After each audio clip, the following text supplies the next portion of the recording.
French Revolution. So one thing you need to understand about France at this time, all right, is they had a very interesting social structure that was a little bit different than a lot of other places in the world.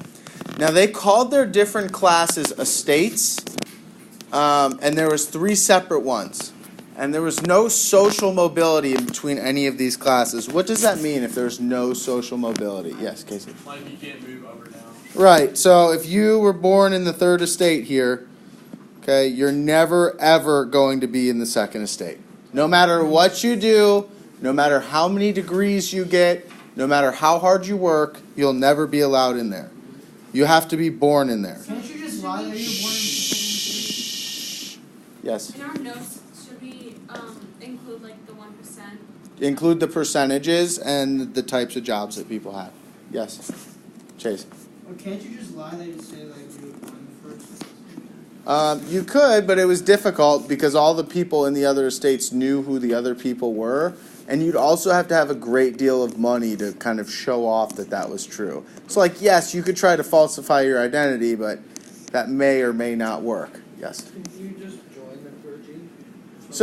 So for the clergy, yes, you could technically, someone has to do it, right? Being a clergy member, if you were a priest, obviously you can't inherit that position. But understand that that's such a small part of the population. I mean, even though the church was a bigger deal back then, just think about how few people today would be part of the clergy. It's such a small population. All right, so just to kind of go over the 3 different estates. The first estate was, like we were just saying, was clergy members, so monks, priests, people of the church, people who've given up their life to spread the word of God. And then the second estate is who you would think of as nobles. Now, a noble is someone who has old money. What does it mean if you have old money? Yes? It was passed down to you. Yeah, you inherited it, okay? These people in France, the second estate, I want you to think about someone whose family basically just owned land for centuries and centuries and centuries, and because they were big, wealthy landowners, whether they had farms or whatever it was that they got their income, they had a ton of money from that, and basically it just got passed down from generation to generation. Because of that, they were in the second estate because they were born there. Now, you could be wealthy and be in the third estate. There was plenty of wealthy people in the third estate. But they didn't have the same rights as the first and second estate people did. Okay, the first and second estate people did not have to pay taxes because they were born into this position and it was viewed as a God-given right to them. That's how they actually viewed it. People in the third estate were made up of all different types of people. There was peasants, there was bankers, there were people like lawyers. Okay, there was a lot of wealthy people, there was a lot of poor people, all of which made up the third estate. The big thing here that is important to understand is that that was 97% of the country. So you have this really, really small upper class that is making up such a huge portion of the population that are controlling the third estate and having more rights than that. That's not going to go over too well over time. If we represented this classroom, represented the entire population of France, there would only be one person of this many people who would be part of the first or second estate. All right, so that is such a small portion of the population. All right, does anybody know what the name was for the people who were in the middle class in France? There's a famous word for it. No, you're in the middle class. Begins with a B. No? No one knows? Boy band. No. They were part of the bourgeoisie. No one ever heard that before? Sold booze. Okay, settle down, please. All right. It's just the French word for middle class. Do we have to know that? No, but you'll. I mean, I'm not going to put it on a test, but. All right. So essentially, As far as the finances of the country, they had been going downhill since Louis XIV. So that was 2 kings prior to the king that was in charge during the French Revolution. All right, he ruled for a very, very long time, from 1643 to 1715. So if you think about how long that is for one person to not only just be alive in the 1700s and 1600s, but also be the king, it's pretty amazing. So he was around for a very long time, but he did a lot of things that were not good for the country. He made sure that he gained a lot of power and took away power from other nobles. So when you think about those rich families that I told you about before that were in the second estate, he was able to shrink their power and give himself more power. So because of that, it really extended the role of the king in the country and how much power that they would have. And he also is going to fight in several wars, and one thing that's important to understand about fighting wars is that they're really, really expensive.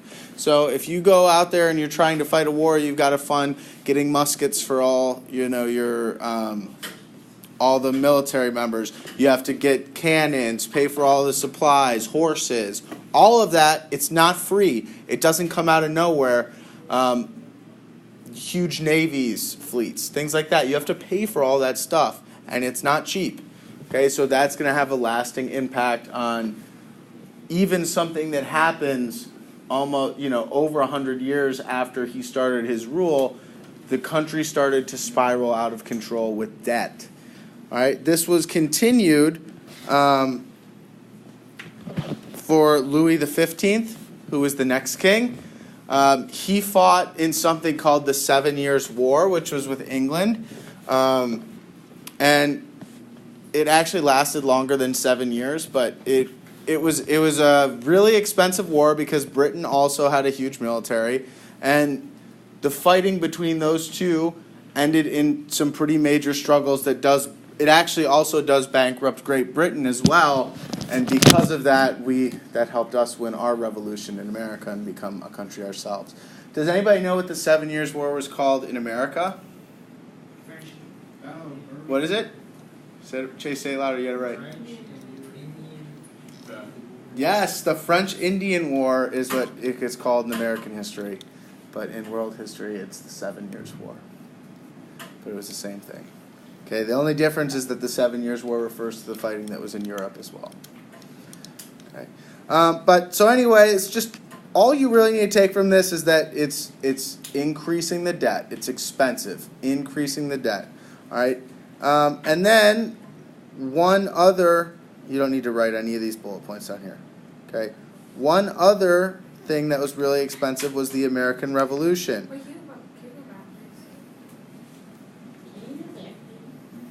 please?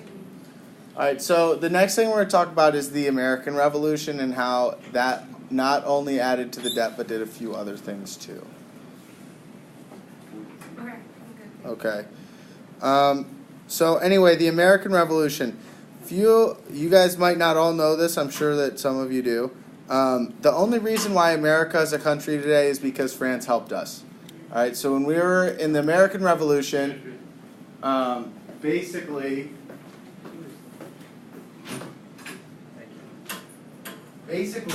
we were very unorganized.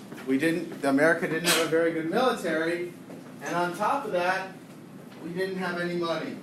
So all things considered, Great Britain, who had the more powerful military, should have crushed us. But the second most powerful military in the world was France, and when we asked them for our help, they eventually did help us. So they sent a ton of people over, a ton of military people over. Like if you guys have ever been downtown and seen Lafayette Square before, that's named after the French general who came over to America and helped us fight for our independence. Okay, but this is going to do more than just bankrupt France. Why is it weird that a country with a king would help us with our revolution? What's strange about that? Yeah. Because they hated Britain more than they hated their own king. Okay, they hated Britain enough to where they would help anybody else fight Britain. Oh, because they were a monarchy too, and we were kind of leaving monarchy. Yeah, so they basically sent their soldiers to America to fight against a monarch and form a democracy. Well, in France, they had a monarchy, and French people were dying to form a democracy in a different country. So you see how like people in the third estate might be like, well, that's kind of messed up. We should have a democracy here.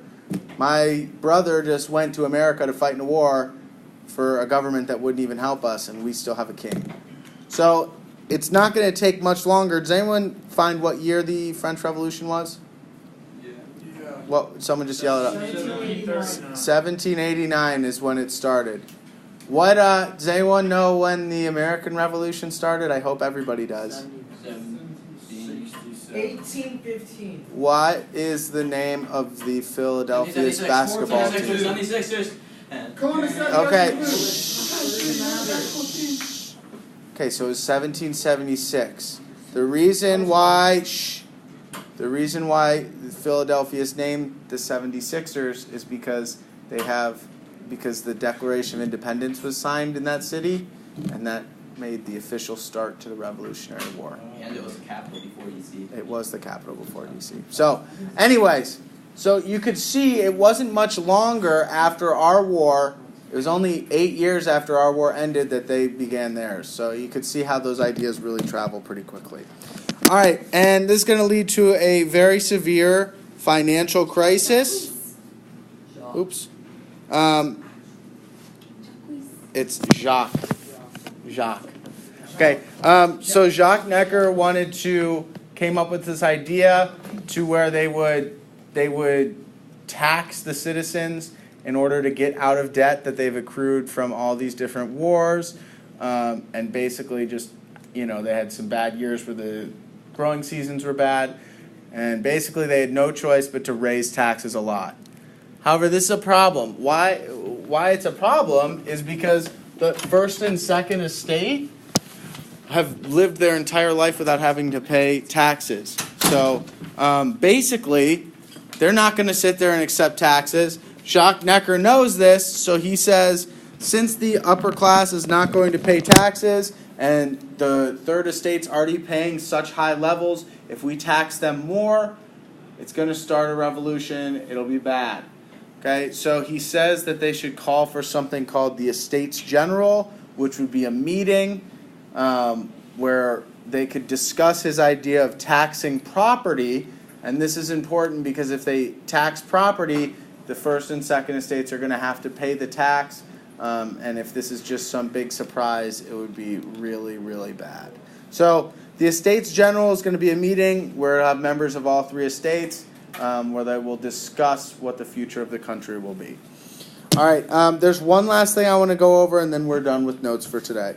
All right, the last thing is Enlightenment thinking also was a cause of the revolution because it caused people to have new ideas about the government. Things like the social contract that we talked about last week, where people thought that, being governed was something that came from people agreeing to be governed, not from someone saying, God gave me my power, like the kings of France were saying that they got their power from God and that's why they get to be the king. People decided that doesn't make any sense. We should agree to that. And things like this is going to spark this revolution, just people thinking like that.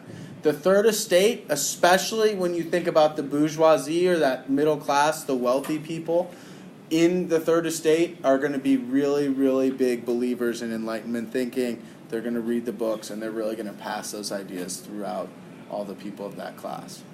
Okay, so here's what you guys need to do. If you guys look on your note sheets, there's one last box that's asking you to fill in a cartoon or answer the message behind the cartoon. You have the rest of class to do this. I will put it up on the screen so it's also bigger.